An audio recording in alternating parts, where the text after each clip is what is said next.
ఇక మాజీ మంత్రి వైసీపీ నేత విడుదల రజని వివాదాల చుట్టూ తిరుగుతున్నారు. వైసీపీ హయాంలో ఉద్యోగాలు ఇప్పిస్తామంటూ డబ్బులు వసూలు చేసిన విడుదల రజని ఆమె అనుచరులు తనను మోసం చేశారంటూ పలువురు పల్నాడు జిల్లా ఎస్పీకి ఫిర్యాదు చేశారు. దీంతో ఆ ఇష్యూ హీట్ ఎక్కిస్తోంది. అటు బాధితులు ఇటు వైసీపీ నేతల మధ్య డైలాగ్ వార్ నడుస్తోంది.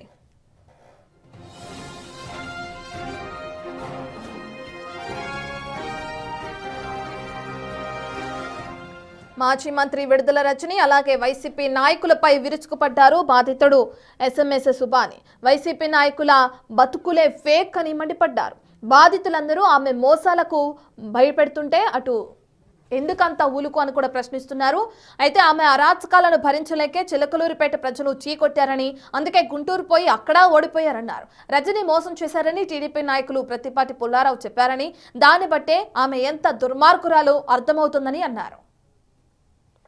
420 అనే పదానికి, అవినీతి అనే పదానికి బ్రాండ్ అంబాసిడర్ ఎవరన్నా ఉన్నారు అంటే మీరు, మీ నాయకురాలు, మీ నాయకుడు. ఇది జగమెరిగిన సత్యం. ఎలా అనేదానికి ఒక చిన్న వివరణ వదలుచున్నాను.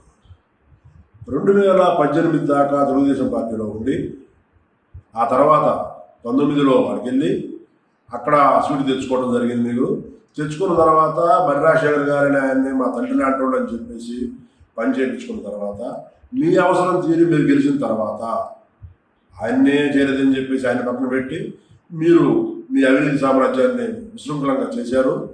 అది పేట ప్రజలు మొత్తం చెదరించుకునే పరిస్థితి వచ్చినప్పుడు అది గ్రహించిన వైసీపీ అధిష్టానం మిమ్మల్ని గుంటూరు మార్చారు. గుంటూరు మారిస్తే అక్కడ సరైన బుద్ధి చెప్పారు ప్రజలు మీకు. ఇది మీకు తెలుసు. కానీ మీరు గజనిలాగా గతం మర్చిపోయినట్టుగా మీరు మళ్ళా గుంటూరు పోయి పేట రావడంతో సత్యం అయిపోయామని చెప్పేసి మేము చాలా మంచివాళ్ళమని చెప్పి నిరూపించుకోవాలి అని తాపత్రయపడితే అది. మాజీ మంత్రి విడుదల రజనిపై ఎస్పీకి ఇచ్చిన ఫిర్యాదులో అన్ని అపూత కల్పనాలేనని వైసీపీ నాయకులు ఆరోపించారు. ఫిర్యాదులోని ఆరోపణలు నవ్వు తెప్పిస్తున్నాయని Chilakaluripet municipal vice chairman Valeti Venkateswararao అన్నారు. గతంలో ప్రత్తిపాటి పుల్లారావు మంత్రిగా ఉన్నప్పుడు ప్రస్తుతం ఫిర్యాదు చేసిన వ్యక్తి ఉద్యోగాలు ఇప్పిస్తానని 35 లక్షలు తీసుకున్నారని దీనిపై ఫిర్యాదు చేశారన్నారు. ఇక ఇలాంటి వారు పార్టీలతో సంబంధం లేకుండా ప్రజలను మోసం చేస్తుంటారని ఫైర్ అయ్యారు. రజనీపై రాజకీయ దురుద్దేశంతో ఫిర్యాదు చేశారని ఆరోపించారు.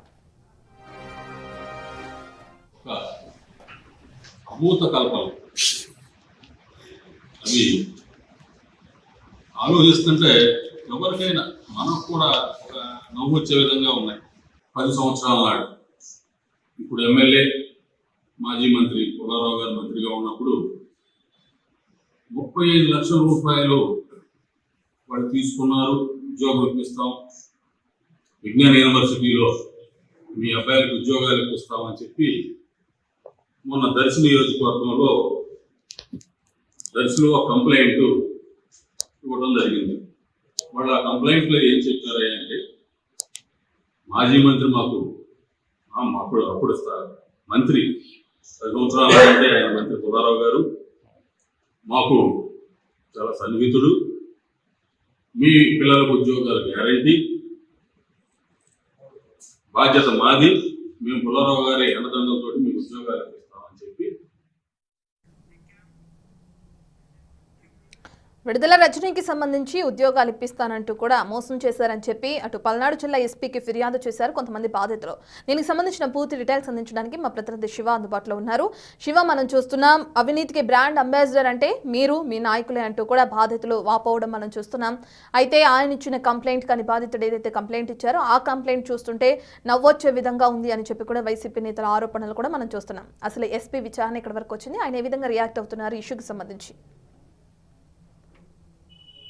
గతం మొత్తం మీద చూసుకుంటే చిలకలూరుపేట ఎపిసోడ్లో మాజీ మంత్రిపై అవినీతి అక్రమాలకు సంబంధించి గత 5 సంవత్సరాల కాలంగా చేసిన అక్రమాలకు సంబంధించి ఒక్కొక్కటిగా వెలుగులోకి వస్తున్నాయి. గత సంవత్సరాల కాలంగా నిత్యం ఆమెపై ఆరోపణలు, ఆమె అనుచరులు, ఆమె పిఎల్ చేసిన వ్యవహారానికి సంబంధించి రోజుకో అంశం తెర మీదకి వస్తున్న పరిస్థితి. తాజాగా గణేష్ అనే వ్యక్తి రజనీ పిఏగా ఉండి ఉద్యోగాలు ఇప్పిస్తానని చెప్పి మోసం చేశారని చెప్పి దర్శికి సంబంధించిన వ్యక్తి పల్నాడు జిల్లా ఎస్పీకి 3 రోజుల క్రితం ఫిర్యాదు చేశారు. ఈ అంశానికి సంబంధించి కూడా తెలుగుదేశం వైఎస్ఆర్సీపీ మధ్య మీరు తప్పు చేశారంటే మీరు తప్పు చేశారంటే మీరు ఒకరిపై ఒకరు ఆరోపణలు, ప్రత్యారోపణలు, విమర్శలు, ప్రతి విమర్శలు చేసుకుంటున్న పరిస్థితి. అయితే గణేష్ అనే వ్యక్తికి సంబంధించి కూడా 2014-19 మధ్య పుల్లారావు దగ్గర పిఏగా పనిచేశాడు, అంటే అనధికారిక పిఏగా పనిచేశాడు. 19 నుంచి 24 మధ్య మాజీ మంత్రి విడుదల రజనీ దగ్గర పనిచేశాడు. అలాగే ప్రస్తుతం దర్శి టీడీపీ నియోజకవర్గ ఇన్ఛార్జి గొట్టిపాటి లక్ష్మి దగ్గర పనిచేస్తున్నాడు. దర్శి సంబంధించి కూడా ఇటీవల అతను మోసం చేశాడని చెప్పి దర్శి పోలీస్ స్టేషన్ లో కూడా ఫిర్యాదులు వచ్చినట్టు కూడా వైఎస్ఆర్సీపీ నేతలు చెప్తా ఉన్నారు. అయితే ఆయన అధికారంలో ఎక్కడుంది, ఈ గణేష్ అనే వ్యక్తి అధికారం ఎక్కడుంటే అక్కడ వారి దగ్గర పిఏలుగా చేరి ఉద్యోగాలు ఇస్తానని చెప్పి మోసం చేసే ప్రక్రియ తరచూ చేస్తున్నాడు. దీనిపై పూర్తి స్థాయిలో పోలీసులు విచారణ చేయాలనేది తెలుగుదేశం పార్టీ వైఎస్ఆర్సీపీ నేతల డిమాండ్ గా కనిపిస్తుంది. 14-19లో పుల్లారావుతో ఉన్నాడు, 19-24 మధ్య రజనీతో ఉన్నాడు, 24 నుంచి ఎప్పటి వరకు గొట్టిపాటి లక్ష్మీ వద్ద ఉన్నాడు. కాబట్టి సో ఇతను పార్టీలతో సంబంధం లేకుండా ఈ రకంగా మోసాలు చేస్తున్న వ్యక్తులపై కఠినమైన చర్యలు తీసుకోవాలనేది వైఎస్ఆర్సీపీ నేతల డిమాండ్ గా కనిపిస్తా ఉంది. అయితే రాజకీయంగా రజనీని బదనాం చేసేందుకు ఈ రకంగా వ్యవహారాలు కొనసాగిస్తున్నారు. కానీ గణేష్ అనే వ్యక్తి చరిత్ర ఏంటి, అతని వ్యవహార శైలి ఏంటి అనేది తెలుసుకోవాలనేది వైఎస్ఆర్సీపీ నేతలు చెప్తున్న అంశంగా కనిపిస్తోంది. ఇక ఈ అంశానికి సంబంధించి కూడా పల్నాడు జిల్లా పోలీసులు ఇప్పటికే విచారణ ప్రారంభించారు. ఎవరైతే ఫిర్యాదు చేశాడో ఆ ఫిర్యాదుదారు దగ్గర స్టేట్మెంట్ రికార్డ్ చేసుకున్నారు. అలాగే గణేష్, అలాగే రజనీ పిఏలు ఆర్కే, అలాగే ఫణీలకు సంబంధించి కూడా వారిని పిలిచి విచారించే క్రమం కొనసాగుతోంది.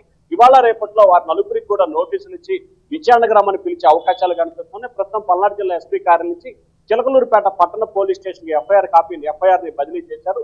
అక్కడ ఇవాళ రేపట్లో ఎఫ్ఐఆర్ నమోదయ్యే అవకాశాలు కనిపిస్తున్నాయి. ఎఫ్ఐఆర్ నమోదైన తర్వాత విచారణ ప్రారంభించి ఎవరు నిందితులు, ఎవరు పాత్రదారులు, ఎవరు సూత్రధారులు అనే తెలియ అంశం కనిపిస్తా ఉంది.